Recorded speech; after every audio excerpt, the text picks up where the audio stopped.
আমাদের বাড়িতে সবথেকে একটা বড় সমস্যা রয়েছে কি জানো, সকাল হলে শুরু হয়ে যায় কি খাবো কি রান্না হবে, আর সন্ধ্যাবেলাও শুরু হয়েছে যে রাতের ডিনারে কি হবে।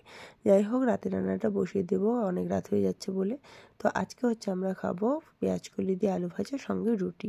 শীতের দিনে রাতের বেলা রুটি খেতে কিন্তু বেশ ভালোই লাগে। কিছুদিন আগে বাবা পেঁয়াজ কলি নিয়ে এসেছিলো অনেকগুলো, তো দাঁতে খেতে খেতে কিন্তু অনেকটা কমে গেছে, আর এগুলো প্রায় শুকিয়েও যাচ্ছিলো। তো ভাবলাম যে না, আর রাখা যাচ্ছে না, কারণ এগুলো আর কাঁচা খাওয়া যাবে না। তো আলু ভাজা দিয়ে পেঁয়াজ কলি একসাথে করে তারপরে ভাজা করব। আলু ভাজাটা তো কেটেই নিয়েছি আলাদাভাবে, আর পেঁয়াজ কলিটাও কিন্তু আলাদাভাবেই কেটে নেব, কারণ একসাথে যদি দিই তাহলে আর পেঁয়াজ কলিতে কোনো কিছু থাকবে না, মানে যখন ভাজবো তখন কিছু থাকবে না। তো যাই হোক, সর্বশেষে আমার ভাজা কাটা হয়ে গেল। হয়ে যাওয়ার পরে আমি এখন আলুটাকেও ধুয়ে নিলাম, সঙ্গে পেঁয়াজ কলিটাকেও ধুয়ে এখন জল ঝরাতে দেবো। তো জল ঝরাতে দিলে কি হয়, পেঁয়াজ কলিটা একটু জল জল থাকে না, আর ভাজা করার সময় ভাজাগুলো বেশ ঝুরঝুরে হয়। তো আমি পেঁয়াজ কলিগুলোকে ঝুড়ির মধ্যে ঢেলে দিলাম, ঢেলে দিয়ে ভালোভাবে ধুয়ে এখন জল ঝরাতে দিয়ে দেবো। তারপর কড়াই গরম করতে দিয়ে ওখানে দিয়ে দিলাম তেল, দুটো কাঁচা লঙ্কা, তার উপরে আলুগুলোকে ছেড়ে দিলাম। আলুর সঙ্গে তেল কাঁচা লঙ্কাটা ভালোভাবে মিশিয়ে নিয়ে দিলাম হলুদের পর দিলাম লবণ, ব্যাস আর কিচ্ছু দেবো না। লবণ হলুদ দিয়ে এভাবে পুরোটা ভাজা করে ঢেকে দিয়ে দিলাম। তারপর লাস্টে দিয়ে দিলাম পেঁয়াজ কলিটা। ধরো 5 থেকে 10 মিনিট আলু ভাজাটা করে নিয়েছি, তারপরে পেঁয়াজ কলিটা দিয়েছি। ব্যাস কাটতে কাটতে আমার পেঁয়াজ কলি আর আলু ভাজাটা কমপ্লিট হয়ে গেল।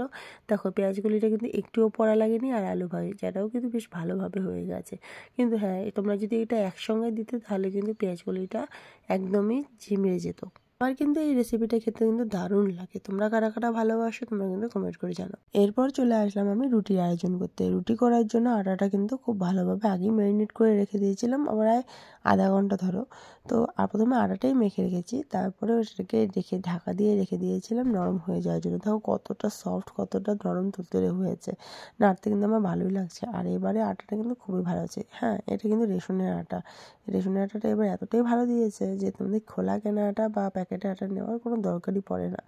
একদম দেখতে ময়দার মতো, আর খুব সফট, খুব নরম, আর রান্না করার সময় তো খুবই ভালো লাগছিল দেখতে। রান্নাঘরের দিকে আমি রান্না করছি আর কিট্টুর দিকে এতটাই দুষ্টামি করছে যে খুব তাড়াহুড়োর মধ্যে আমাকে সব কিছু করে নিতে হচ্ছে, নাহলে ও বারবার এসে কিন্তু গ্যাস বন্ধ করে দিচ্ছে। ওর একটা বাজে অভ্যাস আছে, রান্নাঘরে আসবে, ও আমার সাথে থাকবে ঠিকই, কিন্তু গ্যাসটাকে বন্ধ করে দেবে, গ্যাস ও জ্বালাতে দেবে না। জানি না কেন, হয়তো ভাবে যে মাকে আমি রান্না করতে দেবো না। তো বাচ্চা মানুষের মন তো, যখন যেটা হয়, যত মা কাছে থাকুক ততই ওদের ভালো। তো আটাটা দেখো এতটাই নরম তুলতুলে হয়েছে যে আমি ভালোভাবে বেলতেও পারছিলাম না, একসাথে হয়ে আসছিল। রুটি বানাতে বানাতে যে পুচকু এসে এতটাই দুষ্টামি করছিল যে মাকে এসে আমাকে হেল্প করতে হয়েছে। যেন এক হাতে যদি আমি করতে থাকি তাহলে অনেকটাই সময় লেগে যাবে, আর দুজন মিলে যদি করি তাহলে কিন্তু অনেকটাই কম সময়ের মধ্যে হয়ে যাবে। তো তাড়াহুড়ো করে শাশুড়ি বৌমা মিলে আজকে রাতের ডিনারটা আমরা কমপ্লিট করে নিলাম। আর তোমরা আজকে রাতের ডিনারে কী কী খাচ্ছ না খাচ্ছ তোমরা কিন্তু কমেন্ট করে জানিও। আর খুব শর্ট ভিডিও একটা দিলাম, একদমই কম করে ছোটোভাবে শেয়ার করলাম তোমাদের সাথে আজকে রাতের ডিনারটা। জানি বড় ভিডিও দিতে পারছি না, আর তাছাড়া বড় ভিডিও তোমরা তো দেখছোও না ঠিক মতো, ভাবলাম যে এভাবে শর্ট করে যদি দেই, যদি ভালো লাগে থাকে তোমাদের, তো ভালো লাগলে অবশ্যই কিন্তু জানাবে। এদিকেও পুচকু কিন্তু ওর বাবাকে পেয়ে অনেকটাই খুশি হয়েছে। তো পুচকু ওর বাবার সাথে খেলতে থাক আর আমি রান্না করি।